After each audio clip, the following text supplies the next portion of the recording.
It's Wednesday morning, and we are heading today from our hotel in Midtown Seoul to Incheon, where General MacArthur won a dramatic victory over the North Korean communists just 3 months after their aggressive invasion of the South in June of 1950.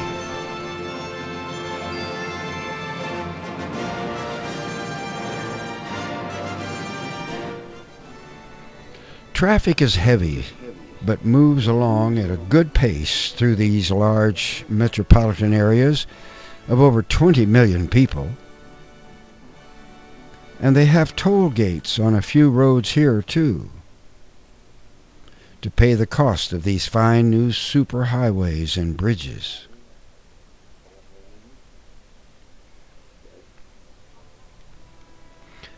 And most of the people here live in high-rise condos like these numbered clusters of skyscrapers.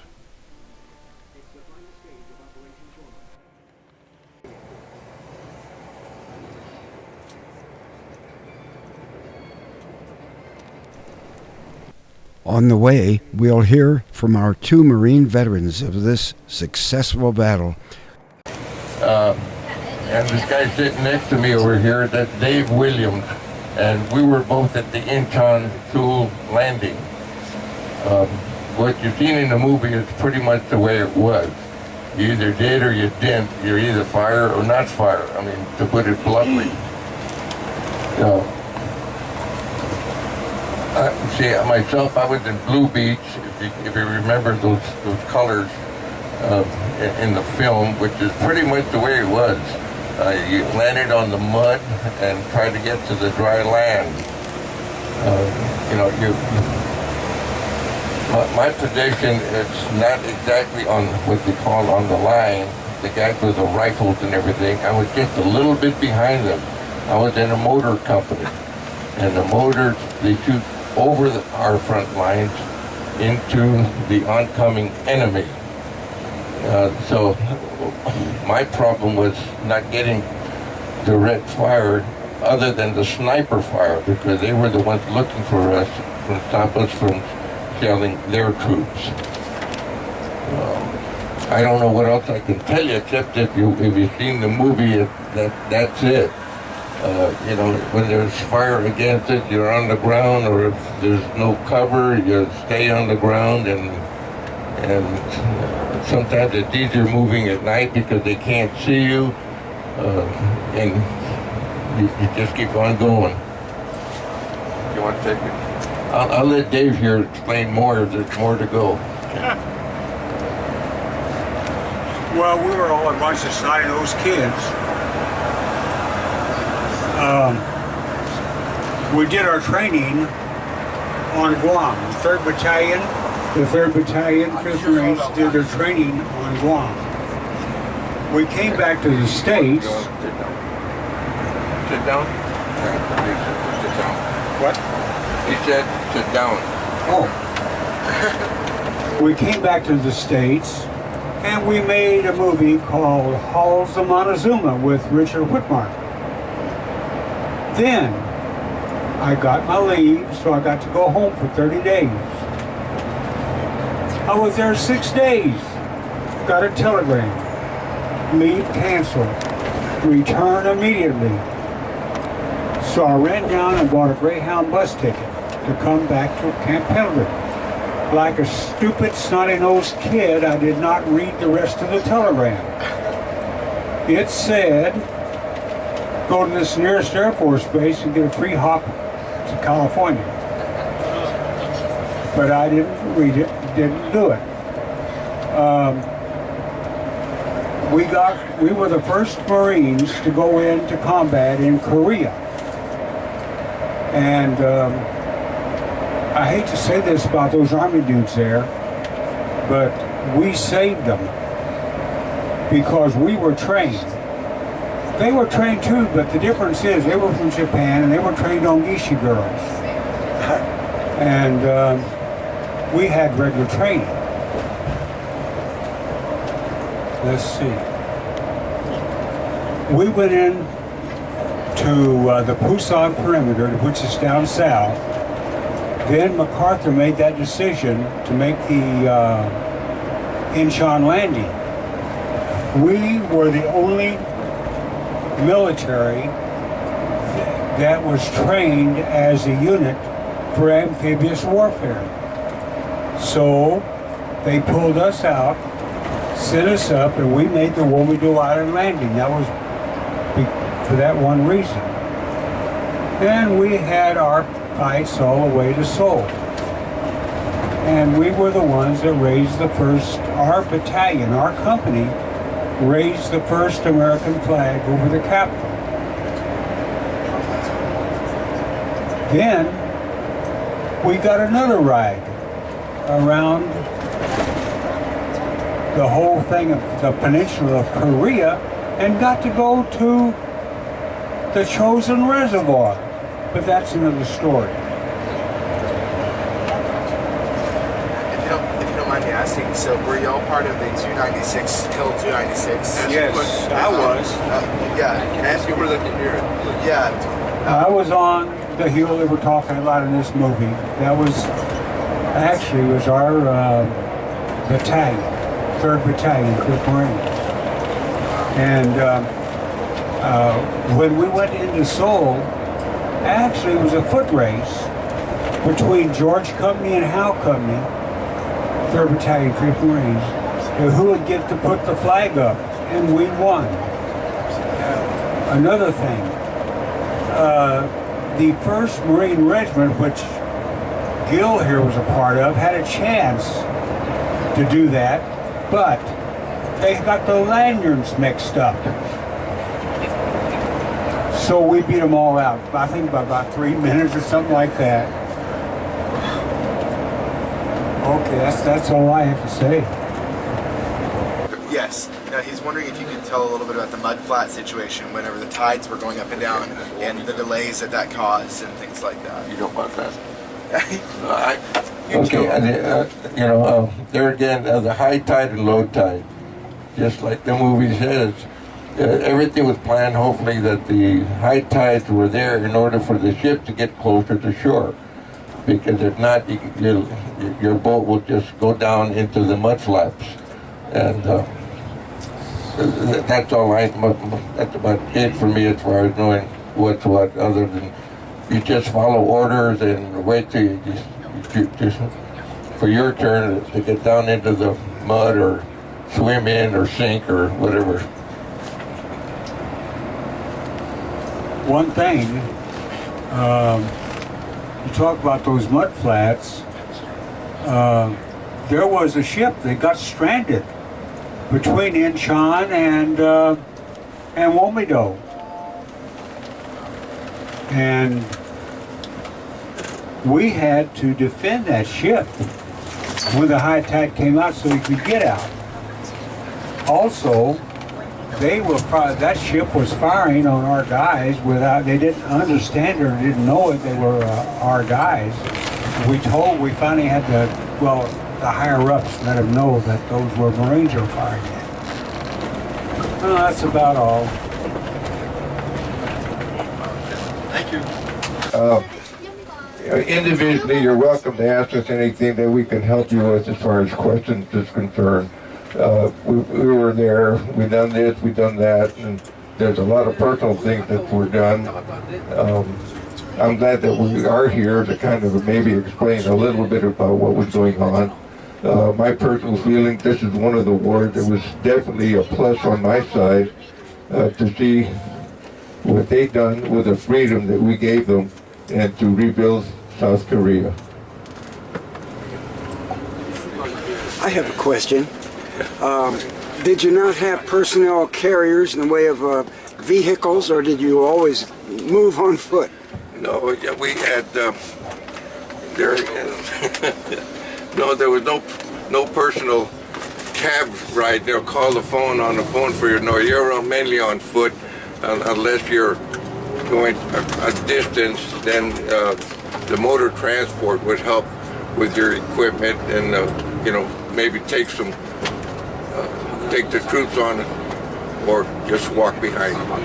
Mostly walking? Mostly walking. What about sleeping? Did you have tents or what? Tanks? Tents. Tents? Or anything. No tent. You're living out in nature. You know, that's another story, like in the Chosen Reservoir. But out here, no tents. No, no. You just dug in foxholes, or foxholes? That's what your home. you dug. You dug. You had a small shovel. You know, just like any service. Between shovels and small picks, you dug your hole for the night. And you dug because that's what your lifesaver is, being below ground in the event anything happens. Okay, we are almost to Incheon. Before we arrive, I don't have all of the details about the story, but as most of you know, the government did shut down on October 1. Congress and the administration could not come to an agreement, so there was what they're calling a partial government shutdown. But there's a story about a group of World War II veterans who were on an honor flight to Washington. So apparently they arrived and the Park Service had the World War II memorial blocked off to tourists. Well, these guys had come a long way, and they felt like, which they were entitled to visit their memorial. So apparently they just rushed the site and brushed aside the Park Service and held their ceremony at the World War II memorial. So the greatest generation and the generation that fought the Korean War, it's not a good idea to stand in front of them and tell them that they can't have access to something that they very rightfully deserve.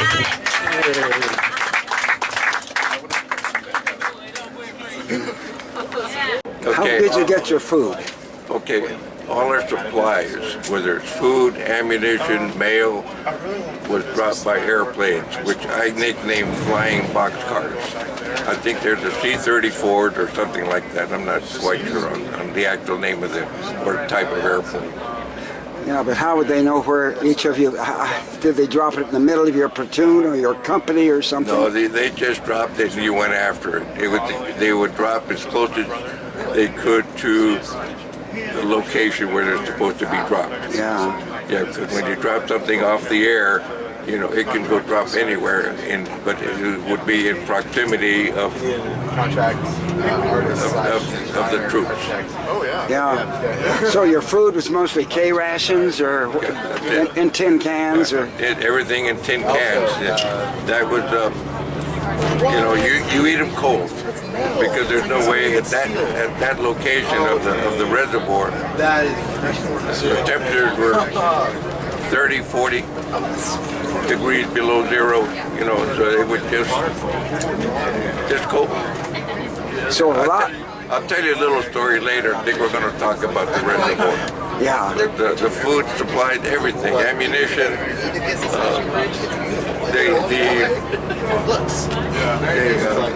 the jeeps, trucks, tanks. A lot of times you'd leave them running all night long because they would freeze overnight. And that's the problem that you didn't want to happen. Was there fuel? Was it diesel for the tanks? Just gasoline. Did they have to drop that from the air? That, whatever it took to get supplies there. And not gasoline, I don't think, because if they hit, they explode. Yeah, that's what I wondered. No, that's, I couldn't give you the answer. Yeah.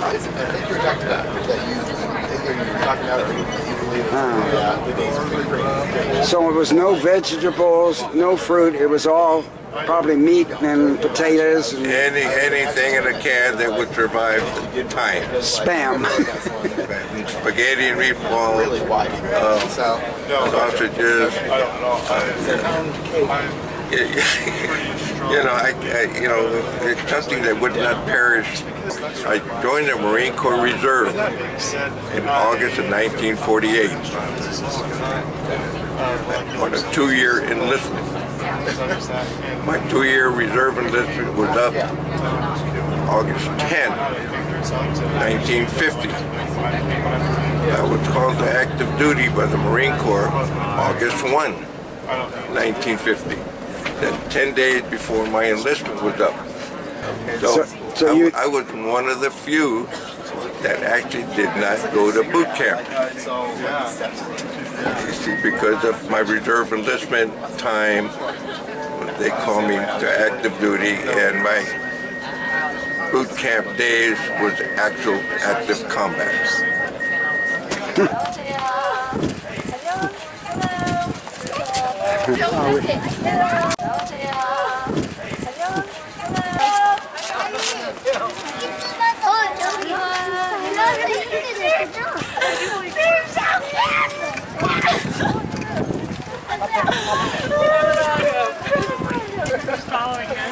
I'll bring it back in 30 minutes. Did you climb that wall, David? No, we walked through the mud. But didn't you have a wall to climb through when you? No, well, see, we came through on Womado Island. This is going into Incheon. Uh-huh. See, we came in first. We came 12 hours ahead of them. Oh, on the island out Yeah. there. David, what, you talk about a squad and a platoon. How many men in a squad? A Marine squad has 13 men. A squad leader with three fire teams, 4 men each. Okay, how many in a platoon? You have 3 squads. 3 squads. Okay, and then how many in a, beyond that? Is it a company? Yeah, then you'd have 3 companies. You'd have 3 platoons in a company. Right. 3 companies in a battalion. Okay, keep going. Well, it goes right on up. From there, 3 battalions in a regiment. okay. 3 regiments in a division. Now, your Marine Air Support was entirely different groups? Yeah, but we in training, when we'd have maneuvers, we would train with them. They learn. Just like one time we called them in, they came in so damn close to us that when they'd fire, their cartridges just fall on top of us. And they would take the top of trees out with them. They were that low. But they did the job. But they were trained for that. That was using the Corsair. It was nice and slow. Mm-hmm. Propellers. Mm-hmm. The old World War II jobs. Yeah. And they were better support for you, Well, of course. for that. Yeah. For that, they couldn't compete with the jet in the sky to fight. They were good for ground support. And did they use the napalm bombs too sometimes? Oh, yeah. It's the Corsairs. Yeah, the Corsairs carried. They could be high enough that it wouldn't react on them. They'd have to stay up. Well, they could go up high enough. Yeah. Just their speed was so slow. Yeah. This large and highly detailed diorama model shows the fleet bombardment of Incheon preparing for invasion at the critical peak time of the huge 32-foot high tide, which occurred in the late afternoon of September 15th, 1950. This was the first of only 3 possible dates for such an ambitious, large-scale landing attempt on 3 separate beachheads, coated red, green, and blue. The 200-ship Armada convoy, with 70,000 American troops, had sailed from Yokohama, Japan, and from Busan on a 10-day trip around the western shores of Korea, and encountering on the way a furious typhoon of 125-mile-an-hour winds. But early on September 15th, they had arrived at Incheon, and the packed LST landing ships were launched and began circling offshore, waiting for the optimum landing time, which was at 5 p.m., just 3 hours before sunset. The landings were such a success that just 12 days later, the capital at Seoul, 20 miles east, had been recaptured, and the North Koreans, with their supplies cut off, were soundly defeated and in a hasty retreat from all of South Korea. Big ships in my time. It's all a joint. Yeah, they all got to work together, and you don't have nothing. No, I think a lot of that. My dad was in the Army 30 years. Well, he would whistle with There's the red beach shown by the arrow. Going in Incheon, which is the mountains beyond, and then Seoul beyond that. With air support.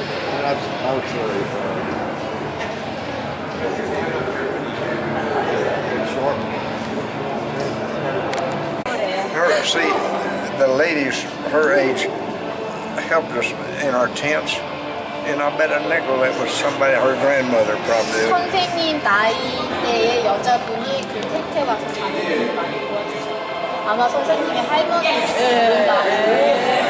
We were in tents. We had it better than these guys did. You were. How close was that to Seoul? Right here. She just showed me. We were right on the ocean. It'd be right in there. Right. 서울 인천에서 이렇게 내려가서 이 바닷가 좀 옆쪽이에요. 예. We weren't a mile from the ocean. It was just a corrugated strip the Corps of Engineers built for us. Our little plane, it was probably between 3,000 and 4,000 feet. So because we didn't accept it on a still day with our load, it took all the strip to get off the ground because we were loading. But it wasn't a jet type operation, you know. Sure. What plane was it? It was called the AD-6A. A is an able, Attack Dog 6. And it was a little single engine plane, strictly, very maneuverable, but it had a big radial engine that would take a lot of punishment. The P-51s couldn't go down in where we did because they're liquid cool. Yeah. And there's a big long strip on each side of the engine that the liquid that cools it, and you hit it with one rifle, and they had to go down, so they couldn't take the punishment that we could, and they were not as maneuverable. We were air-to-ground support, right down in the valleys and the mountains, you know, and we were right in communication constantly with the Army on the ground. Mostly Army and some Marines? Well, yes, Army and Marines, yes, definitely Army and Marines. With the ground crew, I'll say. And they'd be telling us, see, every day you had scouts that were in advance. And they'd have a shirt, they had a big old shirt on, and it would be, they'd have a different sign on it each day.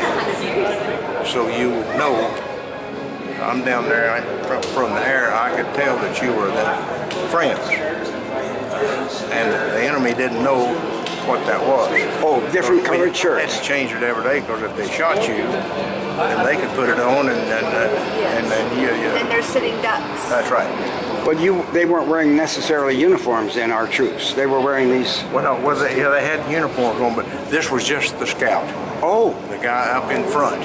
He was maybe 50 yards or maybe 100 yards ahead of the platoon or the company, and of course the enemy's just 50 or 100 yards on the other side. So we were literally fighting across this room in places, or from here to where we're parked. So it was very, very important to know where our troops were and where the North Korean troops were. That's for sure. They were just right near each other. Yes, yeah, they were fighting. This was hand-to-hand combat. So how? Like the boy just talking there. It's really difficult. Were you mostly firing machine guns or dropping bombs or what? We dropped bombs, and then we would fire a smoke bomb if we located a machine gun operation or a headquarters that we could tell where there was a concentration of some kind of supplies or whatever. Well, I'd fire smoke bombs in there, so then the high altitude boys could come in and give it more trouble than I had with me. I had 30 caliber machine guns. That was about all the ammo that I had. How long would you usually be in the air on one flight? Please see, it's not 15 minutes to where the line was when we took off. Are you with me? Yep. So we'd fly about 2.5 hours, and we couldn't afford to put wing tanks on to fly 100 or 200 miles up here. because then you lose your maneuverability and you can't get down in there in the whole country. We have to be very, very flexible and very, very maneuverable. Where were you? You were flying. Where did you come in from? I stayed right here all the time. But I mean, originally, where did you bring the planes? Fly them in from? Japan. Yes. See, it's just about 2 hours over here in Japan. Yes. So you went straight from Japan to that small airfield there. Wow. And the gasoline and all that had to be brought in by everything. Yes. We got our mail about every 10 days, 2 weeks. The plane would come in and bring us some mail.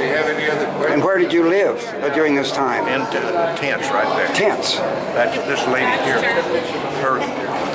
Oh, he didn't get to hear that, did he? The lady that's talking to us here. I asked her to show me on the map where Pyeongtaek was. She showed me. She said, I born there. And her mother and grandmother probably were the ladies that took care of our tents and helped us.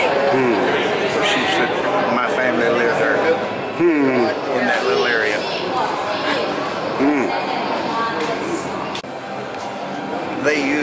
They lived and died in their rice paddies. And of course they'd catch little things out of the ocean.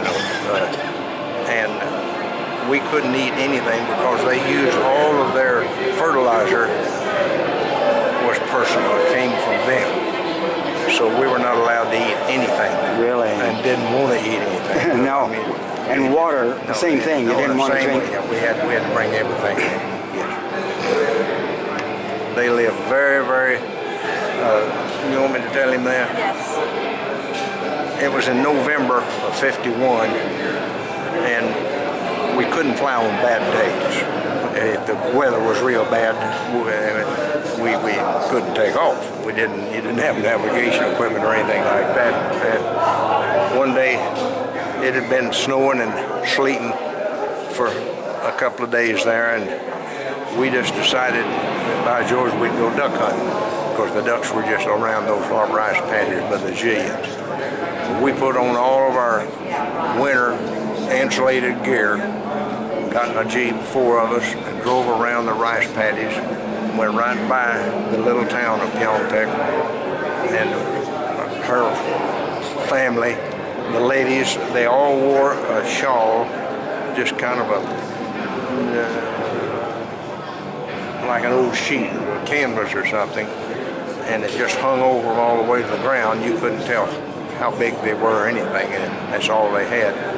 And when they were working, well, they'd roll that shawl up between their legs and then stuff it in the side here, so they could get out in the mud and the water and work. We went by there, and there was about 8 or 10 of them out there working in the rice paddy, breaking the. 3 of the ladies would be breaking the ice while the others could reach in there and do whatever they do to those plants. And we was looking at them with all this gear of ours on. Went on around there and hunted for, I don't know, an hour or 2 until probably ran out of shell. So we killed a jillion ducks, but we froze out. We were just freezing to death. You had shotguns for the ducks? Yeah, well, we just had some. I don't know how they got there. They weren't ours. They were just probably something to do with the military. I don't know. That's a good question. I don't remember how we came up with the guns. But we started back, come by that rice paddy after a couple, 3 hours, and those ladies were still out there in that ice, busting the ice, 2 or 3 of them, while the others were working in those plants. And we was freezing to death with everything we had on. And you gave them the ducks, right? Oh, yes, we gave them all the ducks, yes. So they supplied some food for them? For those people. They gave them the ducks. Yes. You didn't give them any of your rations, I guess. You really had none to spare. I'm sure we did. I'm sure that our chefs, our cooks, I'm sure they did share it with them, yes. We didn't waste anything. Because there were a lot of refugees. Oh, mankind. Oh, they didn't have homes anymore. So many of them were bombed out. Wiped out. No, there was the little village there, but there was just every 100 yards there'd be another little grass shack, and a family was living in it. No windows, no dirt floor, just tough. Boy, they drank water that you wouldn't even wade in. made no difference the color of the water or everything. They just existed. And I don't know how.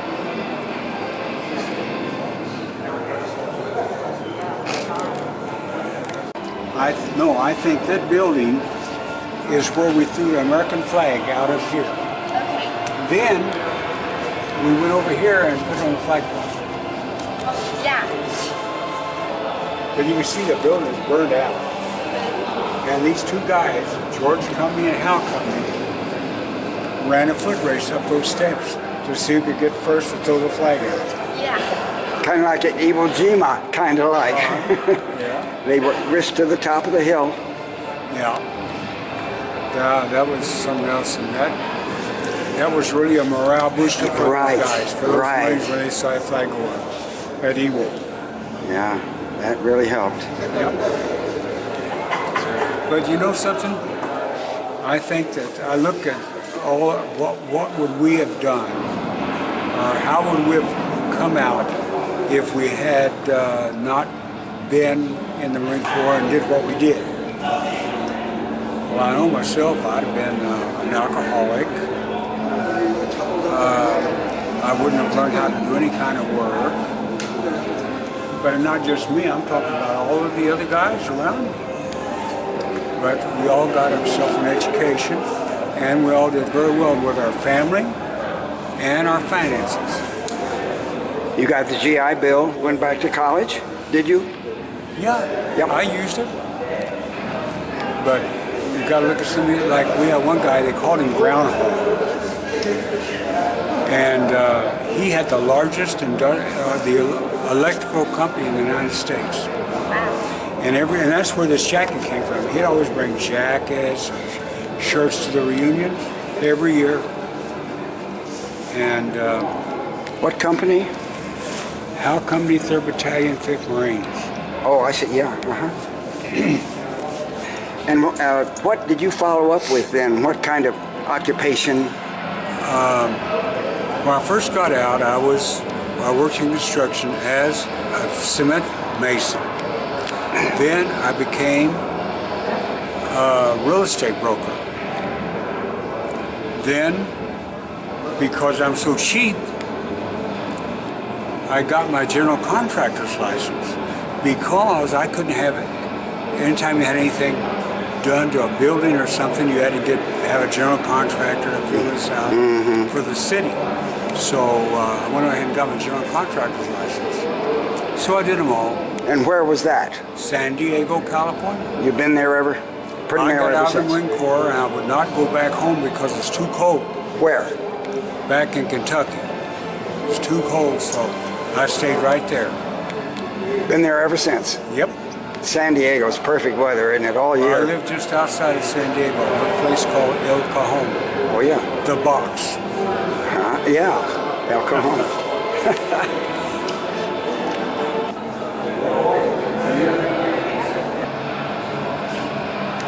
General Douglas MacArthur, my old schoolmate. Texas Military Institute, San Antonio, Texas. You were class of probably 1920. I graduated there in 1945 from the same school. That's a high school, private school, military school. I was a lieutenant in the ROTC, right there at TMI. And you went on to West Point and were one of the most illustrious graduates they ever had, the highest average grades of any they ever had. Fantastic story. Thank you, General Douglas MacArthur, for your service to the country and for your invaluable brains that got us through 2 wars.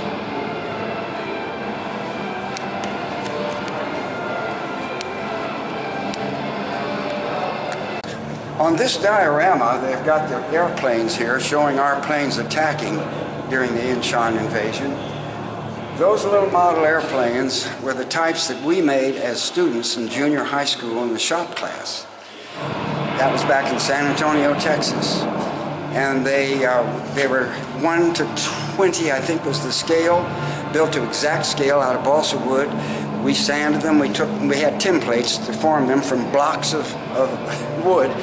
and worked very meticulously on them so that they were exact scale models of both the American airplanes from the Air Force and Navy and the Germans and the Japs, the Zeros and all that from the Japs. So we had to make them to exact scale. Then we painted them all black. And these were used to train all of our troops, both American and British and so on, so they could tell instantly when they saw a plane going over, they would remember from seeing our little silhouetted models being trained on those, they would remember the exact shape and configuration of the plane going overhead, whether it was friend or foe. This was a very important thing in the war, of course. They knew which plane was going overhead, which one to shoot at. Returning now back to Seoul and the huge War Memorial Museum. Here are rice fields right in the middle of town back today. And of course there's a generation station, electrical power station.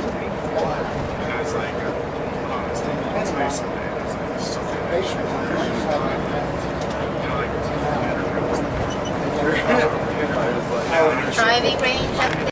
Now we're crossing the Han River, which splits Seoul into two, north and south.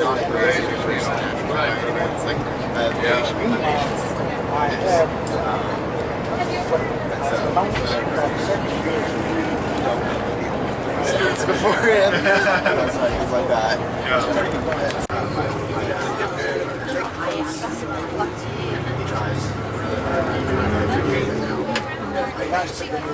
The buses, you'll notice, have their own private lanes. No cars are allowed in them.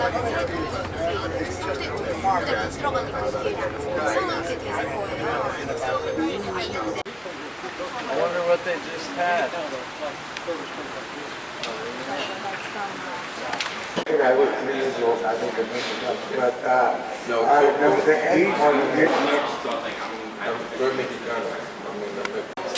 This is the Hall of Names. Each of these huge plaques is filled with names of people who died here during the Korean War, separated by state, country, and so on. The American casualties start here with Alaska, Arizona down to here, and then Arkansas starts here. And goes on to the next panel up here. And then California goes down the rest of the panel, plus the next panel, plus this panel over here.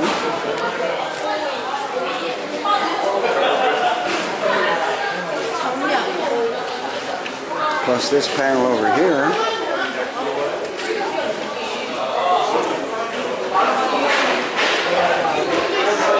Okay. This is Hugh Anderson Giles Jr., who was my father, who was killed in 1953 over here. So seeing his name on this brass plaque in the National Museum here is quite an honor for him. He will be here in perpetuity in this fabulous institution, which pays tribute to all the men from the States and all the other UN nations who lost their life. So for me, it's bittersweet to see it because it recalls a lot of painful memories for me, but it's nice to know that he is recognized and his name is here. So it'd be nice to go back and tell Mom that his name is in the National Korean Museum here. And I heard that some of the Korean veterans here actually fought the landing battle at Incheon, and also again Chosin Reservoir battle or Jangjin Reservoir battle. Okay.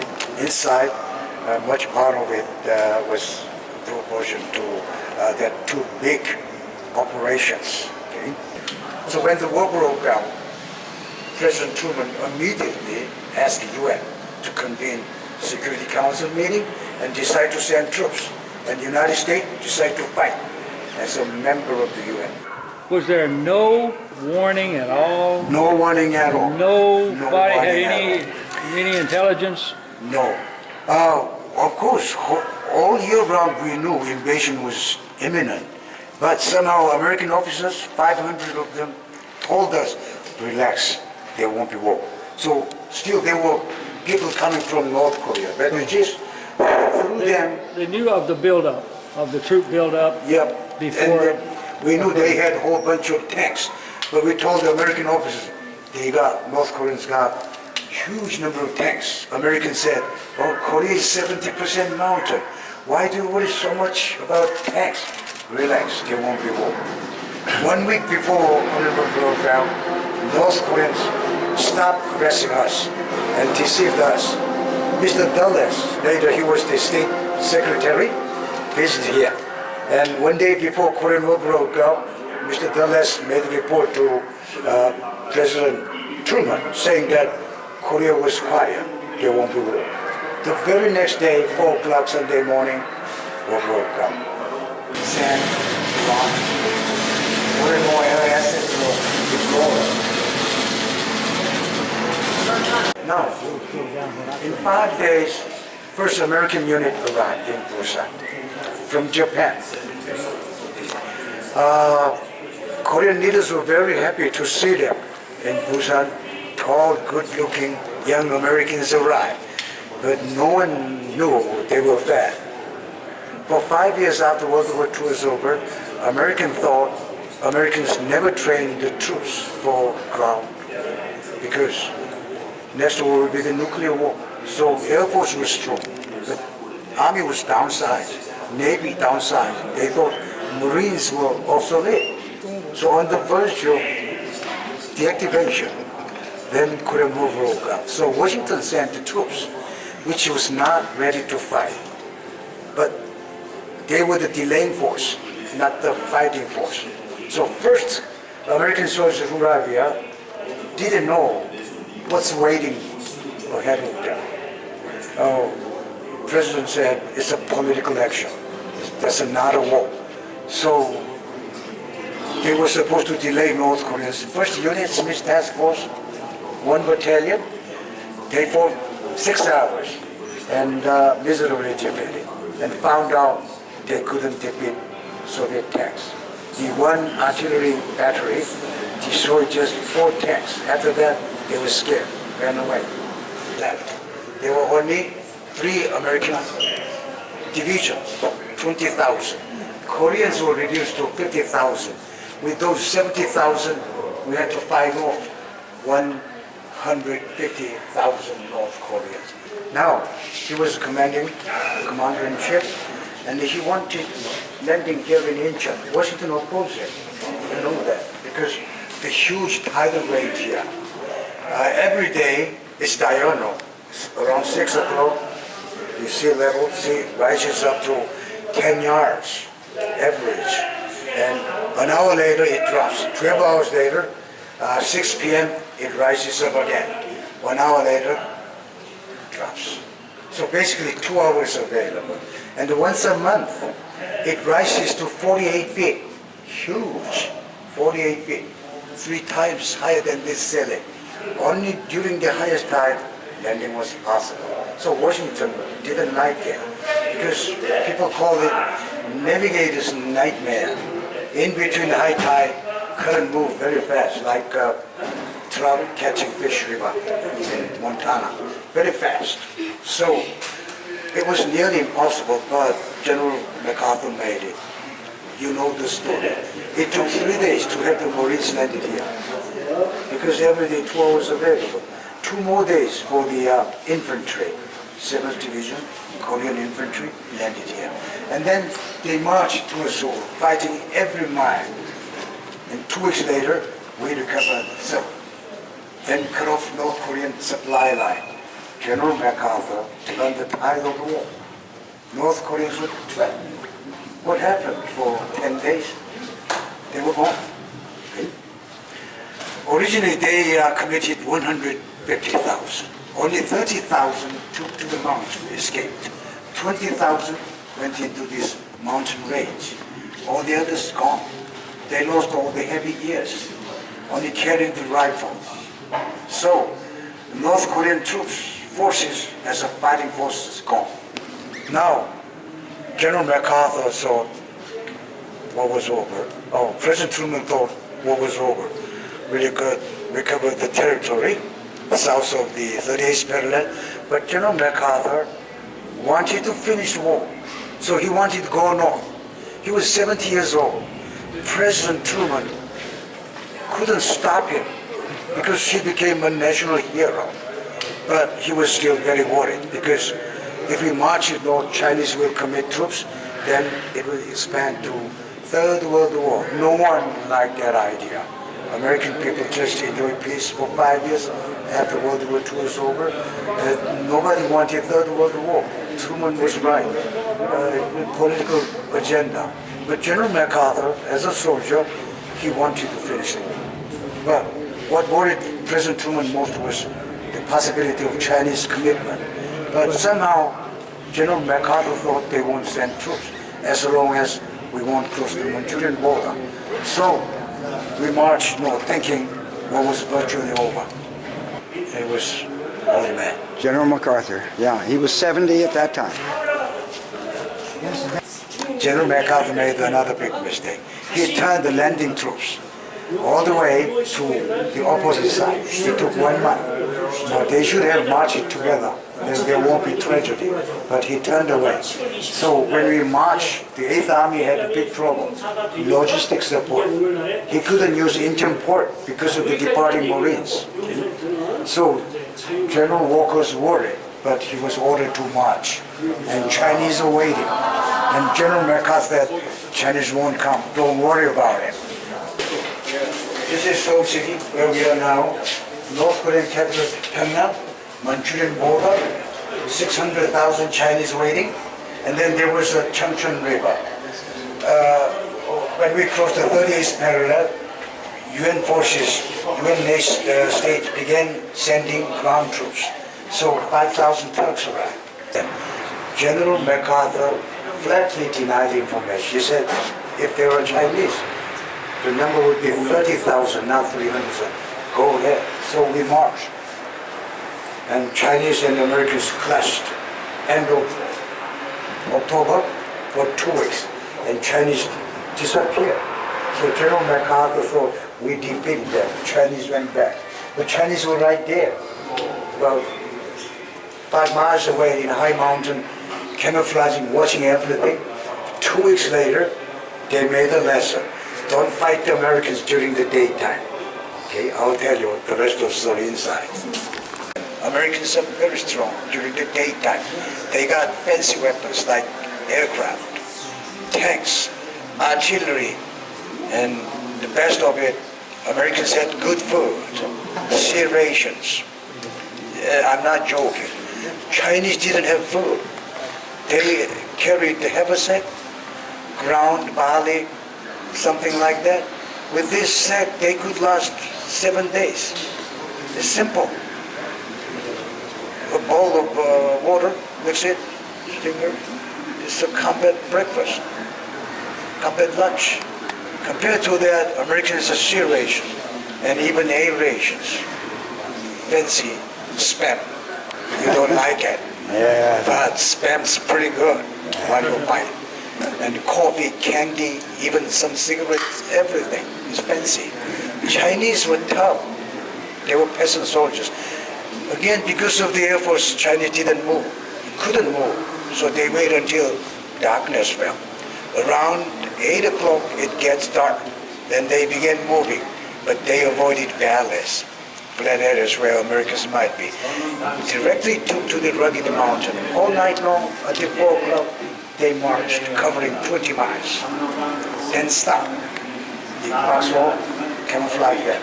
They were allowed to eat and talk, but they were not allowed to move around. If they do, they got shot. By the time they completed besieging, one soldier beat the small horn, others beat the drum, and the commander knew, okay, besiegement was complete, then time to attack. So he let one soldier blow the bugle. You remember the bugle sound. At the sound of the bugle, all the Chinese shouts, a couple of minutes, called noise tactics, disorienting, confusing Americans. Then Mao Zedong said, oh, we read American newspapers, radio broadcast. At the time, Americans had a very bad habit of formally announce all the troop movement. So Mao Zedong style Kim Il-sung didn't have to send spies to find out what Americans are doing. You just read newspapers, you know everything. So Mao Zedong knew Americans were panicked. So just chase them, finish them. But the problem, when General MacArthur succeeded in Incheon landing, he became arrogant. Now Mao Zedong, after defeating Americans, became arrogant. He made a big mistake. He didn't know Americans were still strong. Okay? So Chinese couldn't catch up with Americans. One day again, they barely managed to chase Americans. We moved very fast. And then one day become 2 days. Still no signs. Americans intend to go to Busan and possibly get out of Korea. And General MacArthur was stressful. He said either we should bomb Manchuria or Beijing. Chinese lost 40,000. Another 40,000 fell victims of the weather. Many of them got frostbite. Yeah, they had to have it amputated. See, they lost 80,000, but they claimed the victory because they chased out the Americans. In that way, they could claim. But in terms of battle, they lost. Now we put out further south of the 38th parallel. Marines, Americans, Koreans, British had to evacuate through sea lane. Okay? But we saved everybody, but the problem was 100,000 North Korean refugees. In this area, people wanted to go south with the Americans. So we called the merchant marine ship. One American ship, military victory could carry 2,000, but it carried 14,000, setting world record, Guinness World Record. Believe it or not, Korean Division Command was 29 years old. Very young, General John.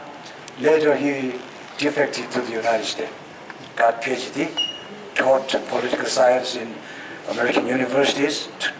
Last year he passed away. He was a Korean War hero. At the time he was 29. American counterpart 48, 51, a lot of experience.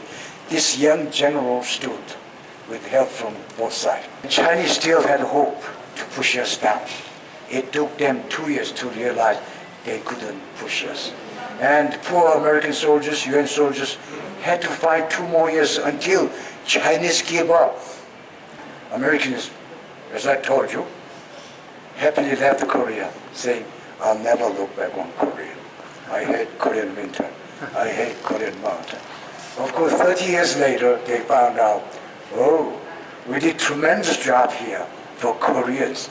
Because of our effort, our sacrifice, Korea became prosperous and a model country, industry. Good student with the American government. That's what the Americans thought. So even today they say it's a forgotten war, forgotten victory. But American soldiers did tremendous job here, defeating communism, stopped the spread of communism. Thank you for listening. Thank you. So every Saturday, still, the Japanese government still never. The signing at Panmunjom. This is the American delegation, and of course the North Korean delegation. Their flag reflects the single star, red star of communism. This small room in the Incheon Landing Museum had a mirrored ceiling, so we enjoyed looking up for an unusual aerial view of ourselves.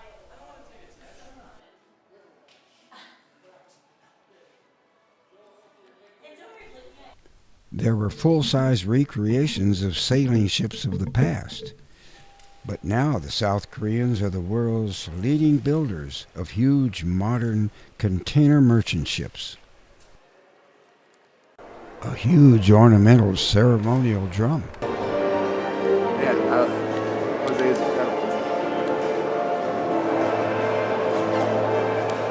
They had lots of helicopters though.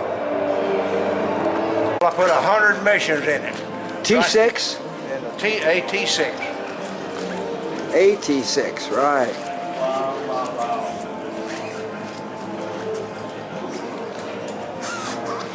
The Army observer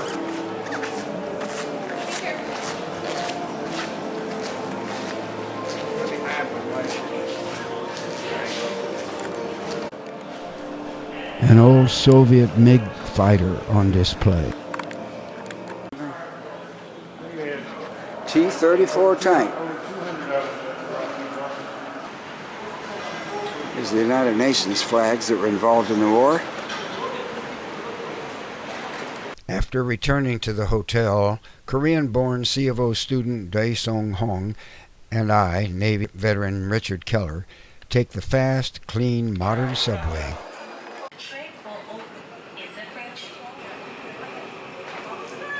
On the subway.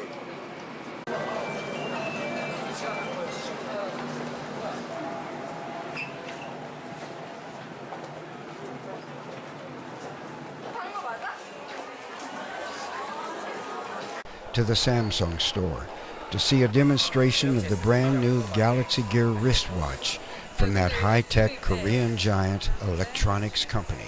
이거 보시면은 블루투스라는 거는 이제 보시면은 네, 블루투스는 알고요. 아, 아세요? 네. 와이파이 다이렉트 이제 양쪽에 블루투스랑 잡는 법은 똑같으세요? 비슷하?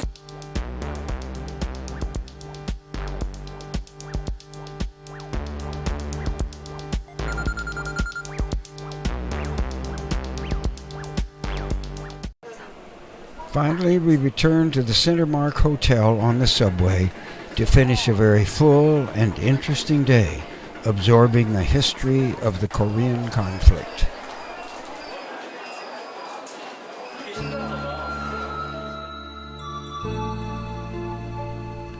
The next video of this trip will cover the 200-mile journey south to the Pusan perimeter battle area of the early war months.